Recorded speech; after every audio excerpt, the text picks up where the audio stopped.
ကအမြောက်ကြိုက်သူပုံပြင်ဖတ်ပြပါမယ်ကြီးတကောင်ဟာအိမ်တအိမ်ကနေအသားတော်တုံးကိုက်ချီလာပြီးတစ်ကိုင်းမှာနားနေတဲ့အဲ့ဒီတပေရဲ့အောက်မှာမြေခွေးတကောင်ထိုင်နေတယ်မြေခွေးဟာကြီးကိုက်ချီထားတဲ့အသားတော်ကိုစားချင်လို့တစ်ပင်ပေါ်ကိုမော့ကြည့်ပြီးပြောလိုက်တယ်အဆွေကြီးတင်ဟာအလွန်လှပတဲ့ငှက်တကောင်ဖြစ်ပါတယ်အဆွေရဲ့အတန်ဟာလည်းအလွန်တာယာမှာပဲ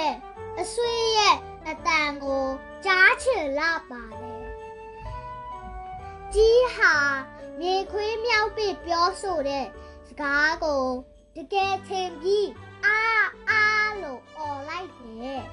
အော်လိုက်တာနဲ့တပြိုင်နဲ့ကိုက်ချီထားတဲ့အသားတော်ဟာတစ်ပင်အောက်ကိုပြုတ်ကျသွားတော့တဲ့အသားတော်ကိုစားချင်နေတဲ့မြေခွေးဟာတခါတည်းကိုက်ချီပြီးသူ့ရဲ့တွင်ထဲကိုဝင်ပြေးသွားတော့တဲ့ကွယ်ကလေးတို့လည်းသူ့တပားမြောက်ပင်ပြောဆိုတဲ့စကားကိုတိချာစဉ်းစားဆင်ခြင်ပြီးမှယုံရမယ်နော်ပုံပြင်လေးတော့